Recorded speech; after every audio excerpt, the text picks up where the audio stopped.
आजरा परिसरातील पावसामुळे रामतीर्थ धबधबा प्रवाहित. धबधब्याचे मनोहारी रूप पाहण्यासाठी पर्यटकांची मोठी गर्दी. पर्यटकांनी सुरक्षिततेचे नियम पाळावेत, प्रशासनाचं आवाहन. गेल्या काही दिवसापासून रखडलेल्या मान्सूनने अखेर आजरा परिसरात दमदार हजेरी लावली असून सतत पडणाऱ्या पावसामुळे येथील प्रसिद्ध रामतीर्थ धबधबा प्रवाहित झाला आहे. शुभ्र फेसाळणाऱ्या पाण्याच्या प्रवाहाने धबधब्याचे सौंदर्य खुलून आले असून संपूर्ण परिसर हिरवाईने नटल्याने पर्यटकांमध्ये आनंदाचे वातावरण निर्माण झाले आहे.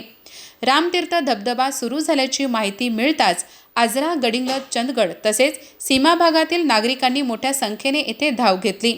धबधब्याच्या कोसळणाऱ्या पाण्याचा नजारा, दरीत पसरलेले धुक्याचे साम्राज्य आणि हिरव्यागार वनराईच्या सानिध्यात पर्यटकांनी छायाचित्रे व व्हिडिओ चित्रित करत निसर्ग सौंदर्याचा मनमुराद आनंद लुटला.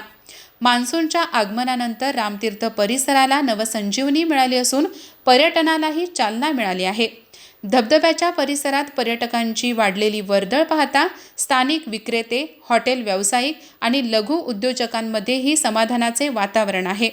आगामी आठवड्यात पावसाचा जोर कायम राहिल्यास पर्यटकांची संख्या आणखी वाढण्याची शक्यता व्यक्त केली जात आहे. रामतीर्थ धबधबा हा आजरा तालुक्यातील प्रमुख पर्यटन स्थळापैकी एक असून पावसाळ्यात त्याचे निसर्गरम्य रूप पाहण्यासाठी राज्यासह सीमा भागातून हजारो पर्यटक येथे भेट देतात.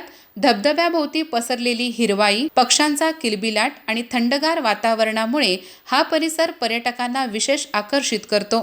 दरम्यान पावसाळ्यात धबधब्याच्या परिसरात पाण्याचा वेग वाढत असल्याने पर्यटकांनी आवश्यक ती खबरदारी घ्यावी, सुरक्षित अंतर राखावे, खोल पाण्यात उतरू नये तसेच धोकादायक ठिकाणी सेल्फी काढणे टाळावे असे आवाहन प्रशासनाने केले आहे. सुरक्षिततेचे नियम पाळत निसर्गाचा आनंद घ्यावा असेही प्रशासनाने स्पष्ट केले आहे. अधिक माहिती आणि ताज्या घडामोडींसाठी आजच आमचे चॅनल सबस्क्राईब करा.